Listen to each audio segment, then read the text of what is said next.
14h30 ici, à Paris 12h de Menton Universel. Afrique Midi. Bonjour Nicolas sur mon genre Clotilde du bonjour à toutes et à tous. En République démocratique du Congo, les sénateurs commencent aujourd'hui à examiner la demande de levée d'immunité de l'ancien président Joseph Kabila. Les autorités l'accusent d'être complice de la rébellion à C23 qui a pris le contrôle de larges territoires dans l'est du Congo. En Mauritanie, à l'ancien président Mohamed Ould Abdelaziz, condamné en appel à 15 ans de prison ferme. Il était rejugé depuis novembre dernier, accusé d'avoir profité de son passage au pouvoir pour accumuler une immense richesse. Le festival de Cannes, la sélection Un certain regard s'est ouverte hier soir avec un film tunisien Promis le ciel dirige Syrie avec notamment Aïssa Maïga et L'éthique. Qui 6 films représentent cette année le continent dans les différentes sélections cannoises. On en parle avec le critique de cinéma sénégalais Baba Diop qui est notre invité. En République démocratique du Congo, les sénateurs doivent commencer à examiner la demande de levée d'immunité de Joseph Kabila. Le pouvoir accuse l'ancien président d'être complice du mouvement armé AFC23 qui a pris le contrôle de larges territoires au nord et au sud Kivu dans l'est du pays. Mais le pouvoir ne peut engager de poursuite car Joseph Kabila jouit d'une immunité parlementaire étant sénateur à vie. Polynésie dit, on retrouve en direct de Kinshasa. La séance doit commencer. Oui, les sénateurs commencent à se réunir ici au Palais des Tables pour examiner donc la demande de levée d'immunité de Joseph Kabila. Mais avant d'aborder ce dossier sensible, un autre point figure à l'ordre du jour. Alors l'examen de la requête devrait débuter par la lecture du réquisitoire adressé par l'auditeur général d'affaires d'essai. Ce document expose les accusations formulées par la justice militaire à l'encontre de l'ancien président. N'est pas encore confirmé si le procureur sera présent dans la salle pour appuyer ce réquisitoire à la mi-journée. La procédure exacte n'était toujours pas précisée dans la situation est inédite. Il est possible que des questions soient posées par les sénateurs. Reste aussi à savoir si la séance se tiendra à huis clos. Pour l'instant un peu aidé à la salle. Selon des sources proches du bureau du Sénat, une commission technique pourrait être constituée pour poursuivre l'examen en profondeur avant un éventuel débat en plénière suivi d'un vote. Quant à leur attendre une décision, alors cela dépendra du bureau Sénat. 5 commissions effectivement mises en place, elle disposera quelques jours pour rendre ses conclusions. Celles-ci seront ensuite discutées en plénière où sera prise la décision finale. Mais même si le Sénat a voté la levée de l'immunité, la procédure ne serait pas encore achetée car Joseph Kabila est à la fois sénateur à vie et ancien président de la République. Or la levée de l'immunité pour un ancien chef de l'État nécessite une autorisation du Congo,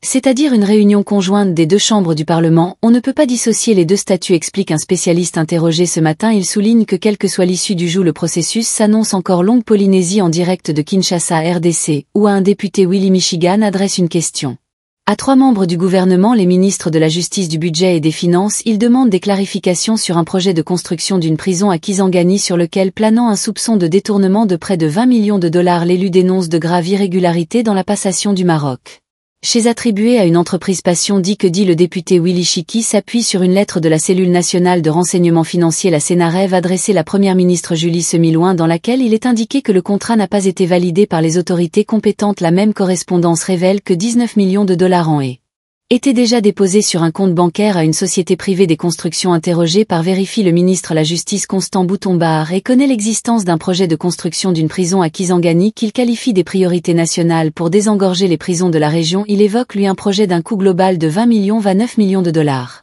L'art prévu pour 18 mois pour une prison d'une capacité des 3 places. Selon lui, c'est un projet qu'il s'inscrit dans un programme plus large de réforme pénitentiaire avec notamment 4 maisons d'arrêt prévues à Kinshasa. Constant en bas précise que pour cette prison de Kisangani, toutes les études ont été menées, écoles et 19 lions déposés dans une banque privée sont placés dans un compte séquestre et selon lui l'argent n'est pas encore accessible à l'entrepreneur. Est à ces stades à la suite de toutes les accusations et suspicions. Le dossier est toujours un examen à la primature et aucune décision définitive n'a encore été rendue par la première ministre Judith. Ce bilan au Mali après l'abrogation de la charte des partis politique lundi puis la dissolution de tous les partis et organisations politiques avant-hier. Le ministre délégué en charge des réformes politiques donne des détails sur la suite des événements. Il était hier David Baché face à la presse. Louis et Mamani Lassiri a comme attendu à annoncer l'élaboration d'une nouvelle loi pour déterminer les conditions de formation et d'exercice des futurs partis politiques dont le nombre devra être fortement réduit. Les consultations orchestrées le mois dernier par les autorités de transition avaient recommandé de les limiter à 2, 3 ou 4 grands partis contre près de 300 actuellement avec des conditions de création durcies. Une importante caution finance haussière pourrait être exigée. Parmi les autres recommandations que devra prendre en compte la future loi, on peut citer la fin du nomadisme politique, le fait d'aller d'un parti à un autre ou encore la suppression des financements publics. Le statut de chef de file de l'opposition pourrait disparaître ou être intégré à la future charte des partis politiques. Mamani Lassiri A promis David que le processus serait inclusif. Nous allons faire appel à toutes les personnalités qui peuvent contribuer à élaborer une bonne loi conforme à la Constitution et aux attentes des Maliens, a déclaré le ministre délégué, sans préciser à qui il pensait les premiers concernés, à savoir les partis politiques eux-mêmes, ne pourront de fait pas part anticiper puisqu'ils n'existent officiellement plus et que toute activité de leurs membres est désormais considérée comme une infraction en tout état de cause. Les propositions concrètes qu'il avait formulées en mars dans la perspective d'une nouvelle charte ont été jugées insuffisantes par Mamani Lassiri, qui a au passage justifié la dissolution des partis par leur rôle des stabilisateurs nuisances.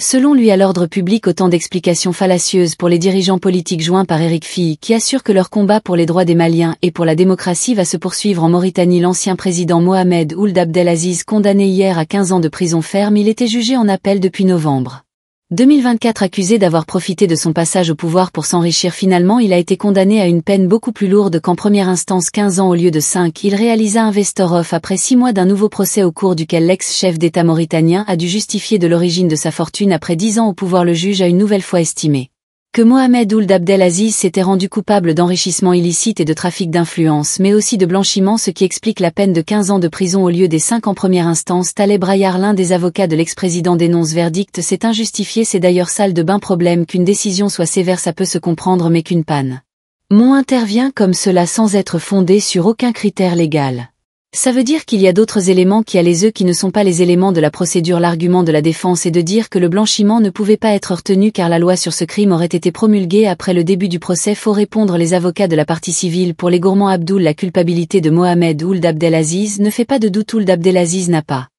qu'il n'hésite pas à une décision qui stocke parce qu'elle sait pas que sur des faits courants comme chef d'État soit condamné pour corruption, épaule des actes illicites. Tant qu'on espère qu'il y ait au moins pour le peuple mauritanien un effet de pédagogie et la classe politique prise de conscience. Détenu depuis le 24 janvier 2023 après avoir passé plusieurs mois en prison. En 2021, l'ex-président mauritanien poursuit sa descente aux enfers sous son successeur et son ex-frère d'armes et ami durant 40 ans, Mohamed Cher. Elle rejoignit les Alizés Rester of Dakar à la fin d'un tandem politique au Sénégal. Rallye face à elle, ancien ministre maire de Dakar de 2009 à 2018, candidat la dernière présidentielle, et Barthélémy Dia, qui fut député maire de la capitale de 2022-2024, vont désormais cheminer séparément. À Diaz quitte en effet la coalition arabe au Sénégal, désormais dans l'opposition sur fond de désaccord mais sans fracas. Wendell Levinas, c'est lors d'une réunion avec les membres de Ta Raoul Sénégal qu'Aurélie Fass a annoncé la nouvelle. Il a aussi expliqué que c'est Barthélémy Dia lui-même qui lui a fait part de cette décision. Parmi les proches des deux hommes, on parle d'un divorce à l'amiable. Ils ont trop de respect l'un pour l'autre pour que ça se termine mal. Un membre de Tara WWW fait des échanges. Pourtant ces derniers mois les tensions se sont multipliées. Barthélémy Dia reprochait notamment la faible mobilisation de Rally Fassad pendant les élections législatives de novembre dernier, lors desquelles la liste qu'il menait n'a remporté que 3 sièges sur 165. Ce scrutin avait également mis en lumière leur désaccord sur l'orientation politique adoptée et les difficultés grandissantes pour leurs bases respectives. Travailler ensemble, ce divorce signe la fin d'un cheminement politique commun de plus de 10 ans débuté au Parti socialiste, parti dont ils sont exclus en même temps en 2016 en coupant les ponts au moins politiquement avec celui qu'ils considèrent comme son manteau. Barthélémy Dia se lance dans une nouvelle aventure au moment où l'opposition a de plus en plus de mal à exister. Il est se faire entendre. Gwendal Levina, Dakar RFI, c'est un village à la frontière entre la Guinée et la Sierra Leone, un point de passage stratégique pour les minerais de la région, de l'enjeu d'un bras de fer territorial entre les deux pays depuis plus de 20 ans. Ying est à nouveau dans l'œil du cyclone depuis fin avril, depuis que des soldats guinéens ont tenté de pénétrer dans le village voisin de son coma, provoquant la panique dans la région Christina Okel où la tension est montée d'un cran. Le 28 avril, des soldats guinéens tirent 3 coups de feu, ont l'air assaut commun. La panique gagne village voisin jusqu'à Young. Daniel m'a conduit aux habitants, témoignent les Nightmares.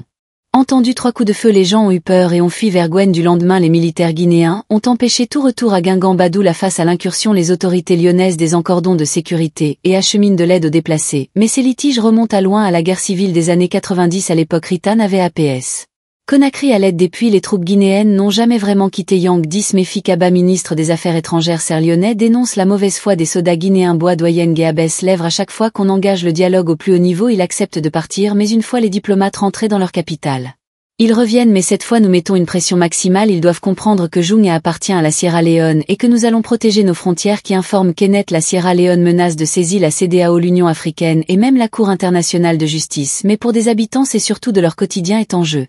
Des flammes aïeux toutes d'ouvre. Je vivais de la terre de marécage aujourd'hui. On m'a tout pris, c'est très décourageant. J'en appelle au gouvernement, il faut qu'il règle cette affaire une bonne fois pour toutes. Un appel à la paix et au respect des frontières. Il est 12h42 à Feuilleté 1 et à Conakry. Afrique Midi sur Récit. Dans la deuxième partie d'Afrique Midi, bientôt un rendez-vous Trump-Ramaphosa à la Maison-Blanche, peut-être la semaine prochaine. Rama Pretoria en but aux attaques de la nouvelle administration américaine, espère que la situation pourra se décrire comme le rendre. Avant elle, la RDC cherche des partenariats avec des clubs de football pour vendre son image. Elle est sur le point de conclure un partenariat stratégique avec la Monaco. Bientôt sont donc une rencontre entre Donald Trump et le président sud-africain Cyril Ramaphosa dès la semaine prochaine. Selon la Maison-Blanche, pas encore de date annoncée côté sud-africain. Depuis son retour aux affaires, le président américain ne cesse d'attaquer la politique intérieure sud-africaine, en allant jusqu'à accueillir plusieurs familles blanches afrikaners comme réfugiés. Cette rencontre au sommet de l'État suffit de donc l'espoir à Pretoria ne te voir enfin les tensions s'apaiser à Johannesburg. Valentin Hugues, le président américain, ne veut pas assister au G20 en novembre à Johannesburg. Adepte de la théorie d'un genou aussi blanc en Afrique du Sud, il vient d'accueillir des fermiers blancs comme réfugiés, sans oublier la guerre commerciale et l'expulsion de l'ambassadeur sud-africain. Pour Cyril Ramaphosa, l'enjeu est donc de taille et la rencontre sera chargée face à un Donald Trump hostile à l'Afrique du Sud. Il devra expliquer la question de la terre encore largement détenue par la minorité blanche, ainsi les projets de redistribution pour corriger ces inégalités héritées du passé. Le président sud-africain devra donc faire preuve de pédagogie pour dresser le tableau fidèle d'une nation encore fracturée après un peu plus de 30 ans de démocratie et prouver qu'il n'y a pas de persécution particulière des Afriques, leurs victimes de la criminalité comme tout autre Sud-Africain. Cyril Ramaphosa de finalement réussir là où les délégations envoyées par Pretoria ont échoué en se rendant en personne. En tant que chef de l'État de l'autre côté de l'Atlantique, Valentin Hugues, Johannesburg et fit verra-t-on bientôt le slogan Expérience RDC sur les maillots des joueurs de la Monaco, à l'image du mandat qui a noué un partenariat avec le Johnsona. Ou encore l'Atlético de Madrid. La République démocratique du Congo est sur le point de conclure un partenariat stratégique avec le club monégasque. Le gouvernement congolais, qui va débourser 1 600 000 $ par an jusqu'en 2028, veut améliorer la visibilité du pays en s'appuyant sur Monaco, qualifiant Ligue des Champs la saison prochaine. Mais alors que le foot congolais manque de moyens, ce nouveau contrat de sponsoring ne fait pas l'unanimité à Kinshasa. Olga Massongu, dans le compte-rendu du Conseil des ministres du vendredi dernier, la ministre de la Culture rayonnante et les baies, est revenue sur les avantages de ce partenariat qui se dessine en partenariat avec la Monaco. Co-offriront à la République démocratique du Congo une plateforme de visibilité exceptionnelle à travers l'image de marques associées, et attirant potentiellement des investisseurs dans le secteur du sport. Le contrat inclut également et transfert de compétences et offre une vitrine pour les talents locaux. Pour Max Moquet, président. Donc c'est ça qui évolue en ligne de la priorité aujourd'hui, c'est le championnat national de football qui connaît un réel problème de financement. L'agressivité, oui ok, notre Mélissa de le faire. Un effort aussi des pouvoirs, présenter au gouvernement un plan d'action du financement de clubs où plus intervient attractif des Ingoy. La capitaine des Léopards Senior Dame insiste compte à elle sur l'amélioration en priorité des conditions dans certaines équipes nationales, notamment celles féminines où les jouets ne sont pas contents. Pour moi, avant de faire ça, pour néanmoins Ida, valoriser le football. Comment aller? J'ai pas envie de moto-football féminin, pas nous sommes négligés ces des années qui sera racontant dès sa personne, fruit de 7 mois de négociations. Ce partenariat venir est présenté par le ministre des Sports Didier Boudimbault comme une vraie révolution. Olga Massan, oui Kinshasa et Récit. Le festival de Cannes, un film tunisien sur la condition des migrants subsahariens, fait l'événement hier soir en ouverture de la section Un certain regard. Il s'agit de Promis le ciel d'Érigé Syrie, avec notamment au casting l'actrice et réalisatrice au Sénégal au malienne Aïssa Maïga ou l'artiste ivoirienne Laetitia qui Sophie tant le teint l'a vu pour nous. 17. Influence. On appelle la com subsaharienne les Africains. Je vous ai question de notre identité, nous en tant que Tunisiens perplexes et alertés également par l'hostilité de ses compatriotes envers les migrants subsahariens. La réalisatrice tunisienne Érissé Syrie décide de concevoir un film choral. Une rencontre lui donne le déclic, c'est rencontrer cette femme journaliste ivoirienne qui était installée à Tunis, et quand j'ai dit mais tu fais pour gagner ta vie et journaliste radio, c'était difficile en Tunisie, elle me dit mais j'ai un deuxième métier. C'est quoi ton métier? Dit pasteur, et ça m'a fasciné. Ça a été un peu comme ça un point de départ. Cette femme pasteur accueille dans son église des jeunes femmes en difficulté et recueille une fillette. Aïssa Maïga lui donne vie à l'écran. T'es vraiment une femme qui met sa foi au service des autres et les pasteurs, et lorsqu'on lui amène cette petite fille, d'abord il y a l'idée de qu'il faut retrouver sa famille. La petite Kenza va dévoiler des choses qu'elle a vécues. Il trouve que cet enfant a véritablement un moment commencé une traversée dans ce quadra. Compte dans le film, c'est pas du scénario, aussi des choses qu'elle a vécues, et en fait c'est plus que du cinéma. Mêlant acteurs professionnels et débutants jouant leur propre situation, Promis le ciel donne un visage et une dignité à ces migrants rejetés en Tunisie. Sophie tend le teint à Pauline Verlon, qu'un infime. 6 films africains sont présentés cette année dans les différentes compétitions du festival. On en parle dans un instant avec le critique de cinéma Baba Job qui est notre invité. 14h48 à Paris, Clotilde Dumel. Les grands titres de ce jeudi 15 mai. La Turquie dit avoir des raisons d'espérer. De délégations russes et ukrainiennes doivent entamer des pourparlers. Les premières négociations directes entre les deux pays depuis le printemps 2022. Donald Trump n'est pas sur place en Turquie, mais il next Plupart de se déplacer en cas d'avancée, rien ne va se passer selon lui jusqu'à ce qu'il rencontre le président russe Donald Trump, qui termine pour l'instant sa tournée dans le Golfe. Il est arrivé aux Émirats Arabes Unis, et il assure par ailleurs que Washington et Téhéran se rapprochent d'un accord sur le nucléaire. Les secours palestiniens rapportent la mort de 103 persos. Ce jeudi tue dans des bombardements israéliens dans la bande de Gaza. Le Hamas accuse l'État hébreu de saper les efforts de médiation pour mettre fin au combat. Et puis en France, l'ancien président Nicolas Sarkozy n'a plus de bracelet électronique. Le porté à la fille depuis le 7 février à Nicolas Sarkozy a définitivement été condamné en décembre dernier à une peine de 3 ans d'emprisonnement dont un non ferme sous bracelet électronique pour corruption d'un magistrat. Le 78e Festival de Cannes en France est entré dans le vif du sujet. Les projections ont commencé sur la Croisette et 6 films africains sont sélectionnés. On en parle avec Baba Diop, journaliste et critique de cinéma. Il est votre invité Nicolas sur Bonjour Baba Diop. Bonjour, comment juger avez-vous la sélection africaine de ce Festival de Cannes 2025? Mais déjà aboyé à 6 films africains à Cannes, c'est d'abord la diversité thématique qu'il y a que comme it works dans la sélection dans les différentes sélection. Il y a le polar, déjà le social bossa existait dans le cinéma africain, mais je signale que quand même via une diversité élabore les deux pays, puisque nous à gauche là effectivement la Tunisie, et nous avons le Maroc jardin, les Nigeria, le Cameroun à l'Égypte au sabre. Ça un éventail et quand même à danser dans le choix des défilés, mais aussi bien que Madéco aussi le polar dont on parle et celui du franco-camerounais. Thomas nous isole indomptable. À quel film allez-vous suivre avec le plus d'intérêt? Quel est celui que vous avez le plus hâte de découvrir? Mais écoutez Vent, je sais qu'on parle beaucoup de Promis le ciel de la franco-tunisienne, donc qu'avec là à la réalisable la comédienne Aïssa Maïga, j'attends effectivement de voir ce que ça va donner un peu quand on parle beaucoup de ce film comme c'est le polar, puisque c'est un genre qui n'est pas du tout usité dans nos cinématographies, mais ça commence quand même parce qu'on voit aujourd'hui dans les cinémas africains qu'il d'aborder que des films d'amour ou les films sociaux aujourd'hui en musique, quand même pas mal de genres, et ça aussi ça monte quand même qu'il n'y a plus de 10 ans. Genre 2 le tenu ou le complexe à visiter les autres genres cinématographiques, et ça témoigne de dynamisme aussi, d'une grande ouverture sur les autres genres cinématographiques. L'événement africain à Cannes, c'est un nom l'indique, ce serait sans doute l'entrée du Nigeria pour la première fois dans l'histoire du festival dans la compétition officielle. Nombre de mon père, l'industrie cinématographique nigériane est la plus florissante du continent, c'est Nollywood. Cette arrivée dans la sélection officielle, vous l'analysez comment? Ça veut dire que effectivement les cinémas Nigeria, je ne devais pas sortir de l'ombre, mais en tout cas maintenant va vers l'international, puisque leur industrie cinématographique était quand même une consommation locale à envoyer en les pays environnants, mais aujourd'hui sont plus souciés de films quand même à consommation locale que de films à l'international. Il y en avait auparavant.